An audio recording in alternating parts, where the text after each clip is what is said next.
दोस्तों, आज मैं आपके लिए सूर्या सर की एक और मूवी लेकर आया हूं, जिसको कि IMDb पर काफी अच्छी खासी रेटिंग मिली हुई है। और ये मूवी सूर्या सर के करियर की दूसरी ऐसी मूवी है जो वन ऑफ द बेस्ट में आती है। और मैं बड़े यकीन के साथ कह सकता हूं कि आप इस मूवी के साथ रिलेट कर पाएंगे।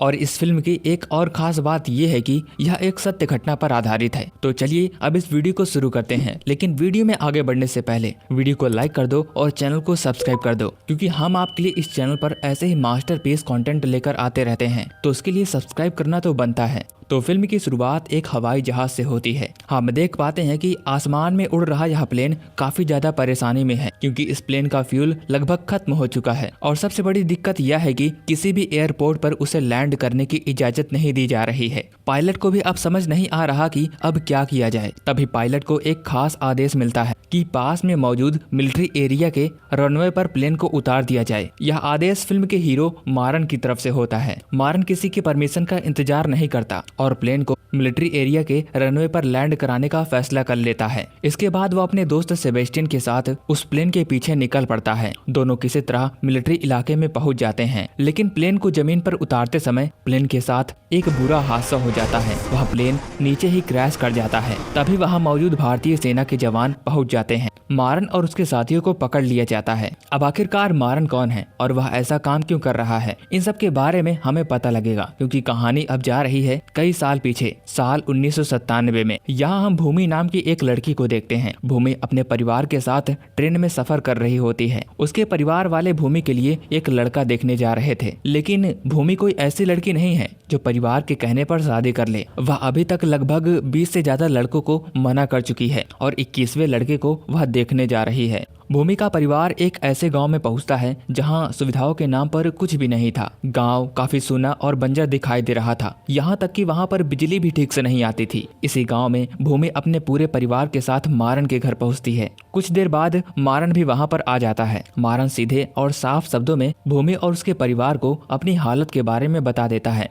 तभी मारन कहता है कि अंकल, मेरे पास पैसा नहीं है और जो भी पैसा था वह पुराने कर्ज और किस्तों में चला गया। लेकिन मारन उन्हें एक बात और बताता है कि मेरा एक सपना है। मैं ये चाहता हूँ कि मैं आम लोगों के लिए एक एयरलाइन शुरू करूँ, ताकि गरीब और मिडिल क्लास वाले लोग भी आसानी से हवाई सफर कर सकें। मारन आगे बताता है उसने अपने बिजनेस के लिए कई बैंक से लोन लेने की कोशिश की, लेकिन कोई भी बैंक उसे लोन देने को तैयार नहीं हुआ। उसकी बात सुनकर भूमि भी अपनी इच्छा उसके सामने रख देती है। वह कहती है कि वह भी सिर्फ शादी करके घर संभालना नहीं चाहती। मेरा सपना है कि मैं भी शादी करने के बाद अपना एक बेकरी का बिजनेस शुरू करूं। लेकिन शुरुआत में भूमि के पास भी पैसे नहीं होते। दोनों की सोच एक दूसरे से काफी ज्यादा मिलती जुलती थी और दोनों के पास पैसा भी नहीं था, लेकिन दोनों के सपने बहुत बड़े बड़े थे। खाना खाते समय भूमि मारन से पूछती है, अगर जब तुम्हें बैंक लोन नहीं दे रहा तो तुम अपना बिजनेस कैसे शुरू करोगे। मारन उसे समझाता है कि बैंक से लोन लेने के लिए आमतौर पर मुझे कोई चीज गिरवी रखनी होगी, लेकिन मेरे पास ऐसा कुछ भी नहीं है कि मैं उस चीज को गिरवी रख सकूं। इसलिए मैं इन्वेस्टर से मदद लेने की कोशिश करूंगा। मैं उन्हें अपना बिजनेस आइडिया बताऊंगा। अगर उन्हें आइडिया पसंद आएगा तो वह मेरे बिजनेस में इन्वेस्ट करेंगे।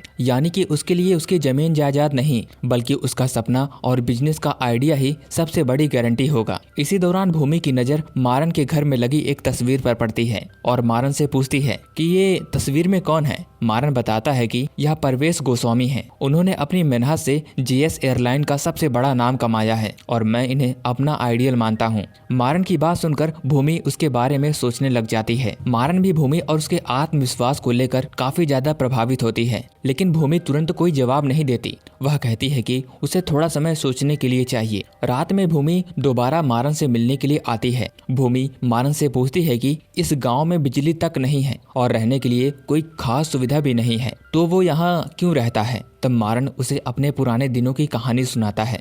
मारन बताता है कि वह पहले एक दूसरे गांव में रहा करता था। करीब 20 साल पहले उस गांव की हालात भी ऐसी ही थी। वहां बिजली की समस्या बहुत ज्यादा थी। उसके पिता एक टीचर थे और उन्हें पूरा विश्वास था कि अगर वह लगातार सरकार को चिट्ठियां लिखते रहेंगे तो एक दिन उनके गांव में बिजली जरूर आ जाएगी।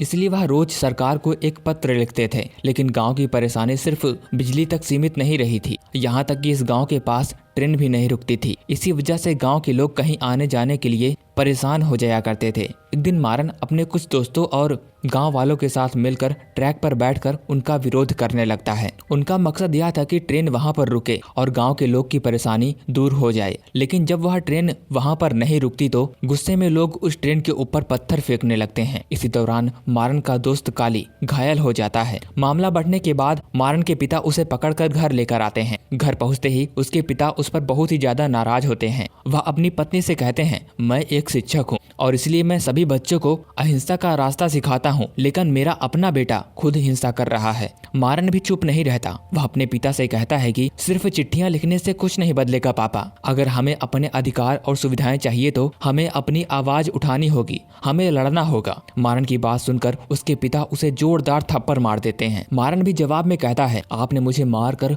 खुद हिंसा की है पापा।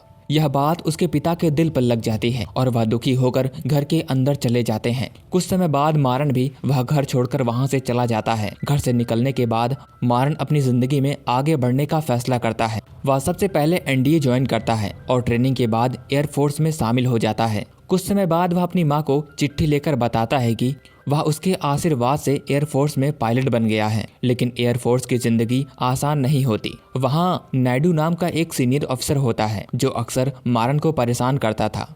दूसरी तरफ मारन के पिता भी उसे चिट्ठियां लिखते रहते हैं, लेकिन वो कभी एक भी पोस्ट नहीं करते। इससे हमें पता लगता है कि मारन के पिता अपने बेटे से बहुत प्यार करते हैं, लेकिन कभी इजहार नहीं कर पाते। एक दिन मारन अपने सीनियर नायडू को एक मिशन के बारे में अपनी रणनीति बताता है और बताता है कि वह किस तरह हवाई हमला कर सकते हैं ताकि मिशन सफल हो जाए और प्लेन का फ्यूल भी खत्म न हो। लेकिन नायडू को मारन का तरीका पसंद नहीं आता। वह उसकी बात को गंभीरता से लेने के बजाय उसे सजा दे देता है। सजा ये होती है कि मारन को कई दिनों तक 80 किलो का वजन उठाकर ग्राउंड को चक्कर लगाने पड़ते हैं। लेकिन इन मुश्किलों के बावजूद भी मारन के अंदर का जुनून कम नहीं होता। अब कहानी दोबारा 1997 में लौटती है। इसी बीच भूमि भी मारन को पसंद करने लगती है। अब अगले दिन भूमि और उसका परिवार वापस जाने की तैयारी कर रहे होते हैं। तभी मारन वहां पर एक बदले हुए अंदाज में आता है। उसने अच्छे से हेयर कट और सेव करा रखी होती है। भूमि मारन से कहती है, अभी दोनों को शादी के बारे में ज्यादा नहीं सोचना चाहिए। पहले दोनों को अपने अपने सपने पूरे करना चाहिए। जब दोनों अपने अपने पैर पर खड़े हो जाएंगे तो वह दोनों खुद ही शादी कर लेंगे। मारन भी उसकी बात मान लेता है। इसके बाद भूमि अपने परिवार के साथ वहाँ से चली जाती है। समय तेजी के साथ बीतता जाता है। लगभग 3 साल बीत चुके होते हैं और मारन चेन्नई पहुँच जाता है।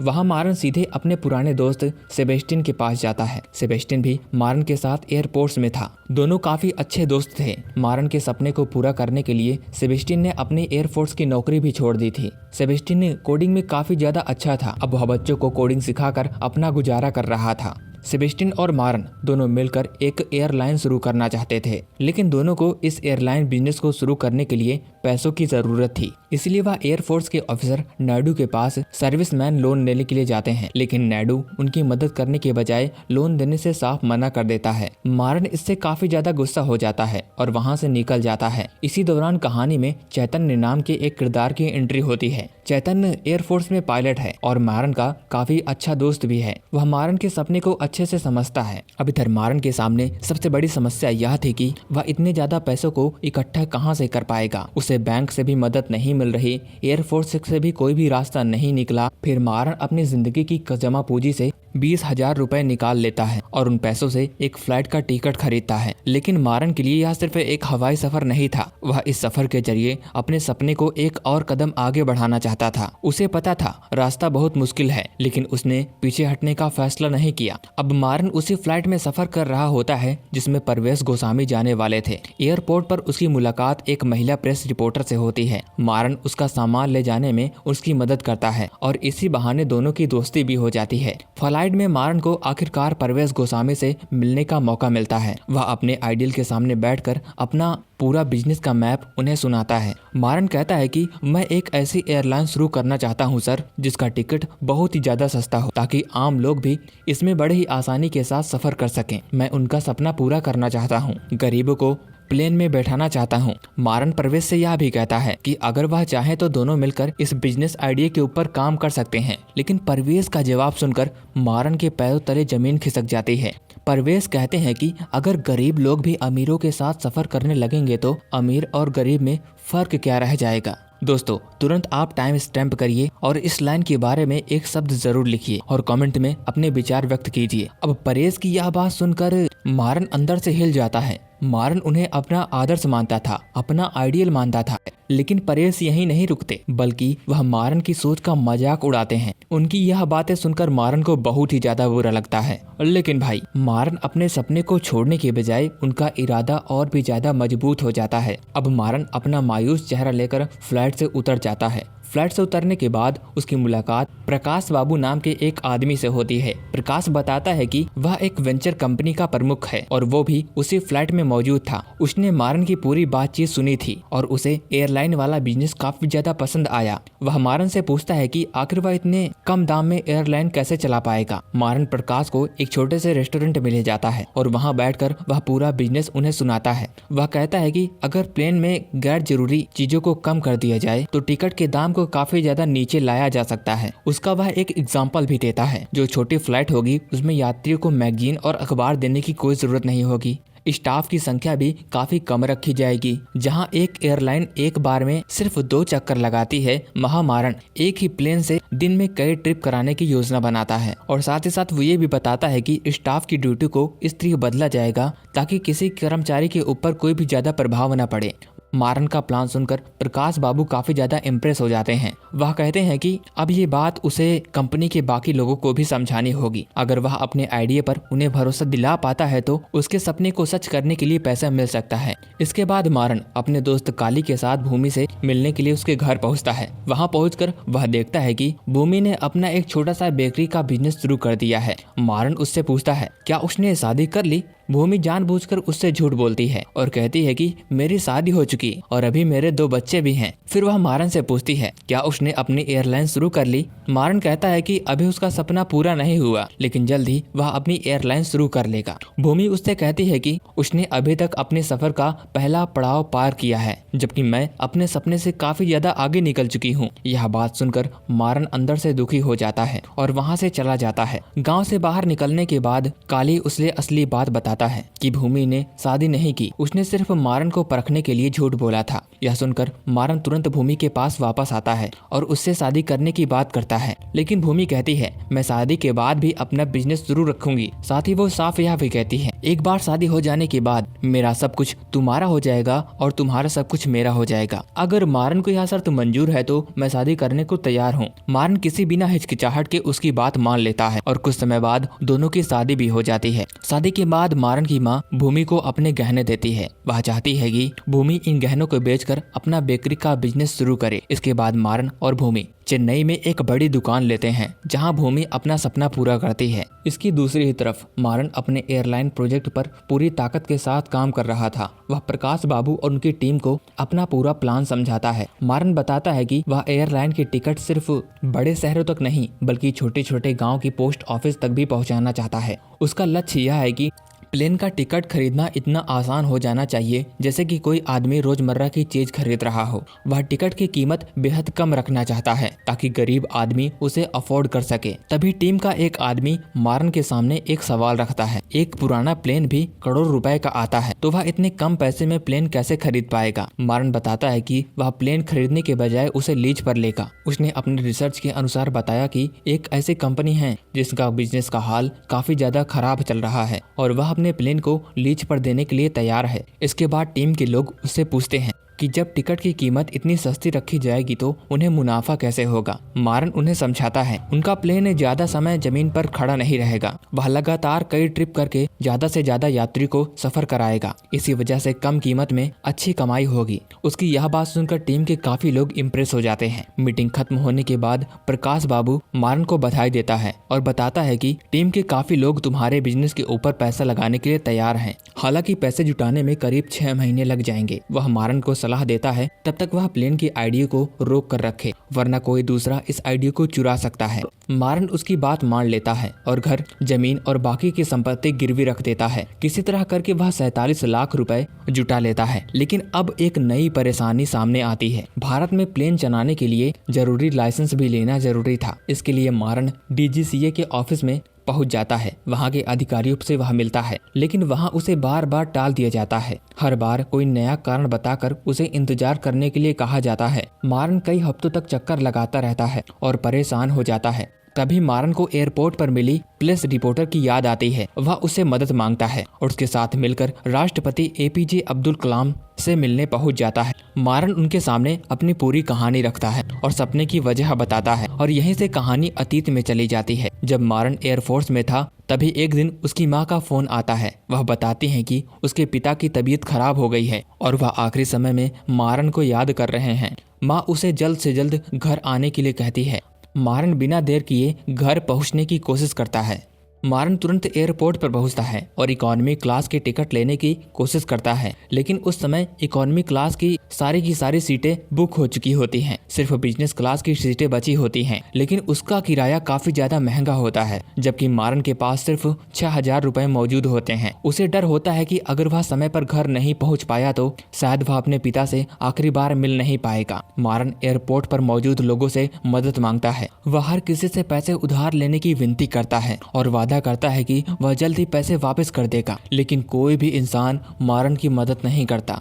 उस समय मारन खुद को बेहद मजबूर और अकेला महसूस करता है। आखिरकार उसके पास फ्लाइट छोड़कर सड़क के रास्ते के जाने के अलावा कोई भी रास्ता नहीं बचता। जब मारन घर पहुंचता है तब तक बहुत देर हो चुकी थी। उसके पिता उसे देखे बिना इस दुनिया को छोड़कर जा चुके थे। यह घटना मारन को अंदर तक तोड़ देती है। वह सोचता है कि अगर हवाई जहाज की टिकट इतनी महंगी नहीं होती तो आज वह अपने पिता से आखिरी बार मिल पाता। उसी वक्त मारन ठान लेता है कि वह एक ऐसी एयरलाइन बनाएगा जिसकी टिकट की कीमत काफी कम होगी और हर आदमी उससे सफर कर पाएगा। अब मारन की बात सुनने के बाद कलाम जी उनकी बातों को समझ जाते हैं। इसके बाद वह संबंधित अधिकारी को आदेश देते हैं कि मारन के प्लेन का लाइसेंस जल्दी आगे बढ़ाया जाए। अब आखिरकार मारन को लाइसेंस मिल जाता है। लाइसेंस मिलने के बाद मारन अपने परिवार के साथ एयरपोर्ट पर अपना प्लेन देखने पहुंच जाता है।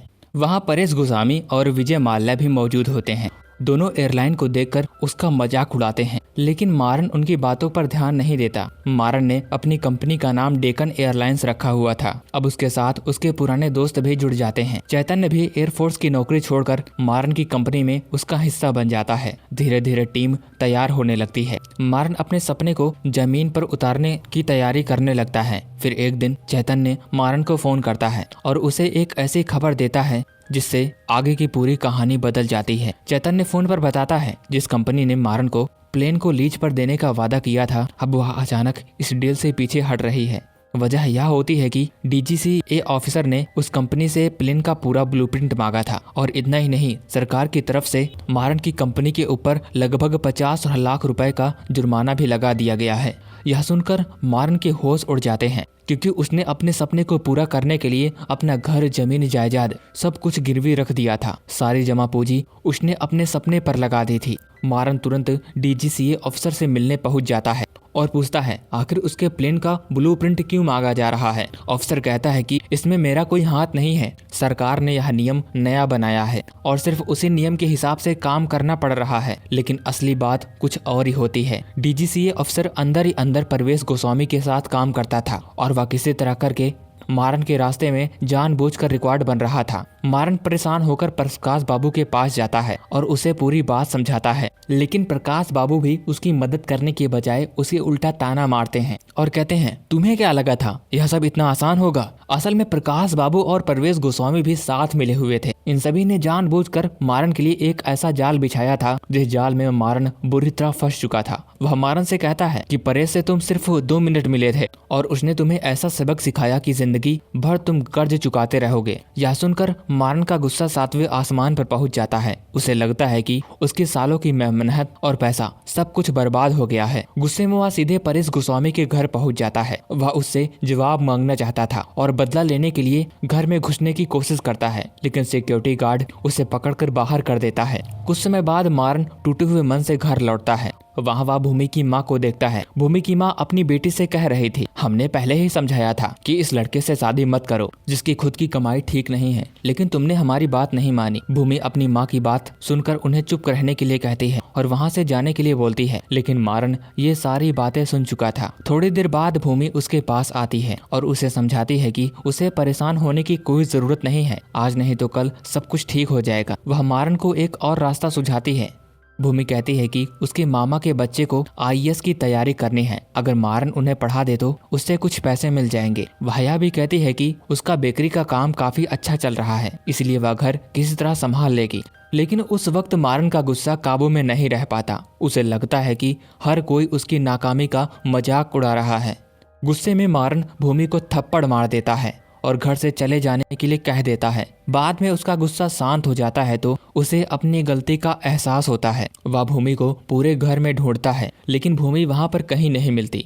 मारन घबराकर रेलवे स्टेशन पहुंच जाता है। वहाँ भी वह भूमि को ढूंढता है, लेकिन भूमि वहाँ भी नहीं थी। इसके बाद वह भूमि की बेकरी में पहुंच जाता है। वहाँ भी उसका कोई भी पता नहीं चलता। आखिरकार थक हार कर वह घर वापस आ जाता है। घर पहुंचकर वह देखता है कि भूमि वहीं पर मौजूद है। मारन उसे देखकर भावुक हो जाता है और उसे गले लगा लेता है और अपनी गलती के लिए भूमि से माफी मांगता है। तभी भूमि उसे एक खुशखबरी देती है कि वह मां बनने वाली है। यह सुनते ही दोनों की आंखों में खुशी के आंसू आ जाते हैं। पहली बार मारन की नजर घर में आई एक छोटी सी चिड़िया पर पड़ती है। उसे देखते ही उसके दिमाग में एक नया आइडिया आता है। वह सोचता है कि अगर चिड़िया बहुत बड़ी नहीं है तो उसे उड़ाने के लिए ज्यादा फ्यूल नहीं लगेगा। ठीक इसी तरह प्लेन को छोटा बनाया जाए तो उसमें फ्यूल की खपत काफी कम होगी और टिकट का दाम नीचे लाया जा सकता है। अपने इसी आइडिया के साथ मारन एक जर्मन कंपनी से संपर्क करता है जो कार्गो प्लेन बनाती है। वह कंपनी के सामने प्रस्ताव रखता है कि उनके कार्गो प्लेन को यात्री के हिसाब से सफर कराने के लिए तैयार किया जाएगा। बदले में वह मारन की एयरलाइन कंपनी के साथ ज्वाइंट वेंचर पार्टनर बन सकती है।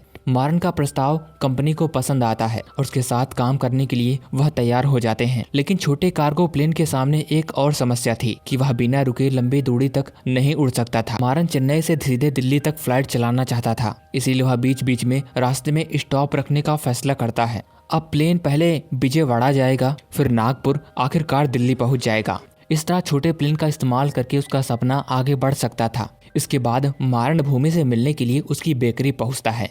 अब भूमि का बिजनेस अच्छा चलने लगा था। मारन अपनी झिझक छोड़कर भूमि से 5 लाख रुपए मांगता है। बिना सवाल किए भूमि उसे पैसे दे देती है और कहती है यह सिर्फ उसकी बेकरी नहीं बल्कि दोनों का बिजनेस है। मारन भावुक हो जाता है क्योंकि मुश्किल समय में भूमि लगातार उसका साथ दे रही थी। जब परेश गोस्वामी को पता चलता है कि मारन ने जॉइंट वेंचर के जरिए एक जर्मन कंपनी से कार्गो प्लेन की डील कर ली है तो वह बुरी तरह गुस्सा हो जाता है। असल में परेश खुद उसी जर्मन कंपनी के साथ अपना जॉइंट वेंचर बनाना चाहता था और कार्गो प्लेन लेने की कोशिश कर रहा था। अब उसे डर था कि मारन की एयरलाइन उसके लिए सबसे बड़ी चुनौती बन सकती है। इसी बीच मारन के दोस्त और उसके परिवार के लोग भी मारन के सपने को लेकर आगे बढ़ते हैं। एक दिन भूमि के मामा मारन के पास अपनी पूरी जिंदगी की बचत लेकर आते हैं। वह करीब 15 लाख की रकम थी और वह रकम वह मारन को दे देते हैं ताकि उसका सपना अधूरा न रह जाए। मामा की यह कुर्बानी देखकर मारन भावुक हो जाता है और उन्हें अपने गले लगा लेता है। मारन का दोस्त काली यह सब देख रहा था। उसे पता था कि मारन कितनी बड़ी परेशानी में पड़ने वाला है, इसलिए वह गाँव लौटकर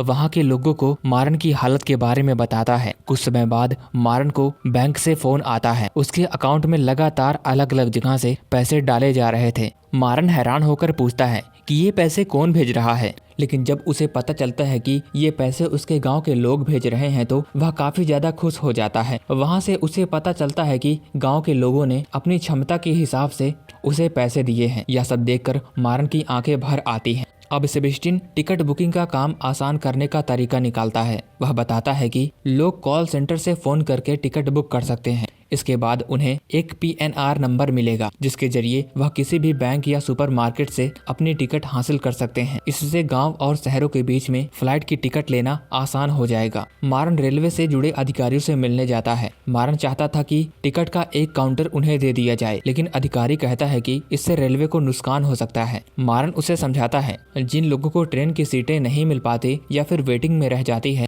वे उसी काउंटर से फ्लाइट की टिकट ले सकते हैं। इससे रेलवे की सीट खाली होने से बच सकती है। उसकी बात अधिकारी को सही लगती है और वह उसे काउंटर की मंजूरी दे देता है। अब मारन अपनी एयरलाइन को पूरी तरह तैयार करने के लिए जुट जाता है। वह अलग अलग शहरों में अपने प्लेन उतारने के लिए एयरपोर्ट स्लॉट हासिल करता है। इसके बाद वह एयरफोर्स से रिटायर होने वाले पायलटों को अपनी कंपनी में काम करने के लिए बुलाता है। एयरफोर्स के पायलट कम उम्र में रिटायर हो जाते हैं, लेकिन सिविल के जो पायलट होते हैं वह कुछ साल तक काम कर सकते हैं। इसलिए मारन को लगता है कि कोई रिटायर्ड एयरफोर्स पायलट उसकी कंपनी के लिए काफी अच्छा होगा। एक दिन भूमि भी मारन के पास अपना बिजनेस प्लान लेकर आती है। वह बताती है कि जिन जिन शहरों में मारन की फ्लाइट पहुंचेगी वहां उनके रिश्तेदार मौजूद हैं, इसीलिए वह छोटे छोटे फ्रेंचाइज आउटलेट्स खोल सकते हैं और मारन की एयरलाइन से जो भी ऑर्डर आएगा खाने का वह भूमि के कैटरिंग बिजनेस में जा सकता है। इसी तरह दोनों एक दूसरे की मदद करते हुए साल में करोड़ों का फायदा उठा सकते हैं। मारन को यह आइडिया बहुत पसंद आता है और वह भूमि के साथ मिलकर आगे बढ़ने के लिए तैयार हो जाता है। अब कहानी साल 2003 में पहुंचती है। आखिरकार वह दिन आ जाता है जिसका मारन लंबे समय से इंतजार कर रहा था। उसकी फ्लाइट पहली बार आसमान में टेस्टिंग के लिए उड़ान भरती है। पूरी टीम की नजर प्लेन पर होती है। सभी को उम्मीद होती है कि उनका सपना सच होने वाला है, लेकिन परेश गोस्वामी आखिरी वक्त में मारन का रास्ता रोकने की कोशिश करता रहता है। जब प्लेन को वापस जमीन पर उतारने का समय आता है, किसी भी एयरपोर्ट पर उसे लैंडिंग करने की इजाजत नहीं दी जाती है। प्लेन का फ्यूल धीरे धीरे खत्म होने लगता है। अब पायलट चैतन्य के सामने सबसे बड़ी मुसीबत खड़ी हो जाती है। स्थिति को देखते हुए मारन एक बेहद जोखिम भरा फैसला करता है। वह चैतन्य को पास के एयरफोर्स मिलिट्री एरिया में प्लेन उतारने का आदेश दे देता है। चैतन्य प्लेन को मिलिट्री रनवे की तरफ ले जाता है। इसी दौरान मारन अपने दोस्त के साथ प्लेन का पीछा करते हुए मिलिट्री एरिया में घुस जाता है। प्लेन जैसे ही वहां लैंड करता है, एयरफोर्स के जवान पूरे इलाके को घेर लेते हैं। मारन, सेबेस्टियन और चैतन्य को पकड़ लिया जाता है। तीनों को सीधे ऑफिसर नायडू के सामने ले जाया जाता है। मारन को अंदाजा नहीं होता कि अब उसके सामने सिर्फ कानूनी परेशानी नहीं है, बल्कि उसके सामने उसके पुराने दुश्मन भी। ऑफिसर नायडू तीनों को समझाता है उन्होंने बिना इजाजत के मिलिट्री एरिया में प्लेन उतार कर बड़ी गलती की है। वह चाहे तो इस मामले को आगे बढ़ा सकते हैं और इन तीनों को जेल भिजवा सकते हैं, लेकिन वह ऐसा नहीं करेगा। हालांकि एयरफोर्स की तरफ से उनकी कंपनी पर 25 लाख रुपए का जुर्माना लगाया जाता है। मारन के सामने एक बार फिर से पैसों की समस्या खड़ी हो जाती है, लेकिन वह हार नहीं मानता। मारन अब अपनी कंपनी की शुरुआत करने की तैयारी करता है। उसका मकसद बिल्कुल साफ है, फ्लाइट का किराया कम रखकर फ्लाइट को उड़ान भराई जाए ताकि गरीब और मिडिल क्लास लोग उसके प्लेन में आसानी से सफर कर सकें। वह एक मंत्री को अपनी एयरलाइन की ओपनिंग के लिए बुलाता है और मंत्री उसका निमंत्रण स्वीकार कर लेता है। अगले दिन मंत्री के हाथों एयरलाइन की शुरुआत हो जाती है। ओपनिंग के मौके पर सभी लोग बहुत खुश होते हैं। मारन के लिए यह पल उसकी सालों की मेहनत का नतीजा होता है। लोग प्लेन में बैठ जाते हैं और प्लेन उड़ान भरने के लिए तैयार हो जाता है, लेकिन तभी अचानक प्लेन के इंजन से धुआं निकलने लगता है। यह देखते ही यात्रियों में अफरा तफरी मच जाती है। सभी लोग जल्दी जल्दी प्लेन से बाहर आने लगते हैं। मीडिया तुरंत इस घटना को लेकर मारन से सवाल करने लगती है। हर कोई जानना चाहता था कि आखिर उसकी एयरलाइन में इतनी बड़ी परेशानी कैसे आ गई। मारन जवाब देने की कोशिश कर रहा था, तभी भूमि को तेज दर्द होने लगता है। उसकी डिलीवरी का समय आ चुका था। भूमि मारन से कहती है, तुम यहाँ मीडिया और बाकी लोगों को संभालो, मैं मामा के साथ अस्पताल जाऊंगी। इस घटना के बाद मारन की कंपनी के ऊपर जांच बैठा दी जाती है। जिस सपने के लिए मारन ने अपना सब कुछ दांव पर लगा दिया था, अब उसी पर सवाल उठाए जा रहे थे। मारन खुद नहीं समझ पा रहा था कि आखिर उसके साथ ऐसा क्या हो रहा है। कुछ समय बाद उसे पता चलता है कि प्लेन के इंजन में सही मात्रा में ऑयल नहीं डाला गया था, इसी वजह से इंजन से धुआं निकल रहा था। मारन उस सीनियर पायलट को बुलाता है और पूछता है कि उसने ऐसा क्यों किया। पायलट बताता है कि उसे पैसों की बहुत ही ज्यादा जरूरत थी, किसी ने उसे ऐसा करने को कहा था। हालांकि बाद में उसे अपनी गलती का एहसास होता है। वह जांच के दौरान सच स्वीकार कर लेता है। इस तरह मारन को एक बार फिर से अपनी कंपनी को बचाने का मौका मिल जाता है, लेकिन तब तक लोगों के बीच में एयरलाइन को लेकर गलत बातें फैल चुकी थी। परेश गोस्वामी इसी मौके का फायदा उठाता है। एक इंटरव्यू में वह कहता है कि मारन की फ्लाइट के टिकट भले ही सस्ते हैं, लेकिन इसी सस्तेपन के चक्कर में यात्रियों की सुरक्षा से समझौता किया जा रहा है। इसके उलट वह अपनी एयरलाइन को सबसे सुरक्षित बताता है। धीरे धीरे लोगों को परेश की बातें सही लगने लगती है। तभी विजय माल्या मारन को मिलने के लिए बुलाता है। मारन अपने दोस्त चैतन्य और सेबेस्टियन के साथ उससे मिलने पहुंचता है। विजय माल्या मारन के सामने एक बड़ा ऑफर रखता है। वह कहता है कि वह मारन की पूरी कंपनी खरीदना चाहता है और उसके बदले 30 करोड़ रुपए देना चाहता है। मारन समझ जाता है अगर वह अपनी पूरी कंपनी बेच देगा तो सारी परेशानियां खत्म हो सकती हैं। लेकिन वह विजय से एक बात कहता है कि अगर तुम मेरी कंपनी को इतना खरीदने के लिए उतावले हो रहे हो तो इसका मतलब यह है कि मैं सही दिशा में आगे बढ़ रहा हूँ। मारन उसके ऑफर को साफ मना कर देता है। बाहर आने के बाद चैतन्य उससे बहुत नाराज हो जाता है। वह कहता है कि हमारी हालात पहले ही बहुत खराब है, हमने अपना सब कुछ दांव पर लगा दिया है और तुमने 30 करोड़ रुपए का ऑफर ठुकरा दिया। चैतन्य को लगता है कि मारन सिर्फ अपने फैसले के बारे में सोच रहा है। मारन उसे समझाता है विजय माल्या सिर्फ कंपनी नहीं खरीदना चाहता, वह उनके सपने को खरीदना चाहता है। अगर आज उन्होंने अपना सपना पैसों के बदले बेच दिया तो फिर उनके सपने का कोई मतलब नहीं रहेगा। मारन कहता है कि उसने एयरलाइन पैसे कमाने के लिए नहीं बल्कि आम लोगों को हवाई सफर कराने के लिए शुरू की है। अब मारन अपनी बात लोगों तक पहुंचाने का फैसला करता है। वह उसी महिला रिपोर्टर की मदद लेता है जिससे उसकी मुलाकात एयरपोर्ट पर हुई थी। रेडियो के जरिए आम लोगों तक इस बात को पहुंचाया जाता है और तब मारन अपनी कंपनी के पीछे अपनी असली वजह बताता है। वह कहता है कि गरीब लोगों को सुविधाएं क्यों नहीं मिलनी चाहिए जो अमीर लोगों को मिलती हैं। क्या सिर्फ पैसा कम होने की वजह से कोई गरीब इंसान प्लेन में बैठने का हकदार नहीं है? मारन आगे कहता है लोग नहीं सोचते कि गरीब ड्राइवर, मजदूर या सब्जी बेचने वाला उनके साथ बैठकर प्लेन में सफर करे, लेकिन वो इस सोच को बदलना चाहता है। लोगों का भरोसा जीतने के लिए वह एक बड़ा फैसला करता है। वह अनाउंस करता है कि आने वाले फ्लाइट्स में वह खुद अपनी पत्नी और अपनी बेटी के साथ सफर करेगा। अगर उनकी प्लेन में कोई भी समस्या की सुरक्षा है तो सबसे पहले वह अपने परिवार को सफर कराएगा। मारन अब 3 दिन तक नहीं सोता। उसे डर था कि कहीं दोबारा उसके प्लेन के साथ कोई छेड़छाड़ न कर दे। उसकी हालात देखकर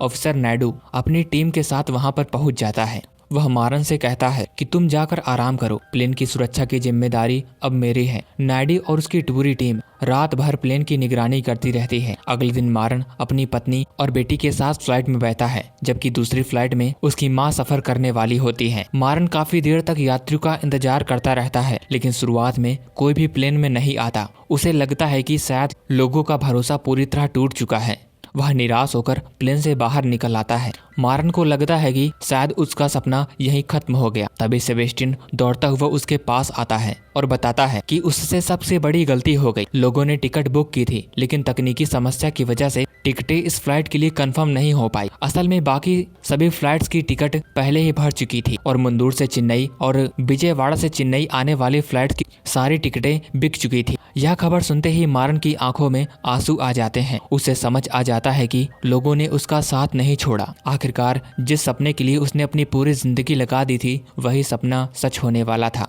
मारन की मेहनत रंग लाने वाली थी। आम लोग उसकी सस्ती एयरलाइन को स्वीकार कर लेते हैं। फिल्म के आखिरी में परेश गोस्वामी खुद मारन को बिजनेस के सिलसिले में फोन करता है लेकिन अब मारन को उसकी कोई जरूरत नहीं थी। वह परिवेश के साथ काम करने के लिए साफ इनकार कर देता है। जिसने कभी मारन का मजाक उड़ाया था अब वही आदमी उनके साथ जुड़ना चाहता था। इसके बाद धीरे धीरे मारन अपनी कंपनी को आगे बढ़ाता ले जाता है। कुछ समय बाद वह अपने सारे कर्जे भी चुका लेता है, घर भी छुड़वा लेता है, जमीन भी। कहानी के आखिरी में हमें बताया जाता है कि यह कहानी असल में कैप्टन G.R. गोपीनाथ से प्रेरित है जिन्होंने अपने साथियों के साथ मिलकर डेक्कन एयरलाइंस की शुरुआत की थी। उनका मकसद भारत में कम कीमत वाली एयरलाइन को चलाना था जिससे आम आदमी भी सफर कर सके। और इसी के साथ यह मूवी यहीं पर खत्म हो जाती है। तो दोस्तों मैं उम्मीद करता हूँ कि आपको यह मूवी पसंद आई होगी। अगर आपको यह वीडियो पसंद आई तो वीडियो को लाइक करें और चैनल को सब्सक्राइब जरूर करें। और साथ ही साथ मैंने विमानम करके एक मूवी एक्सप्लेन की थी जिसमें कि आपने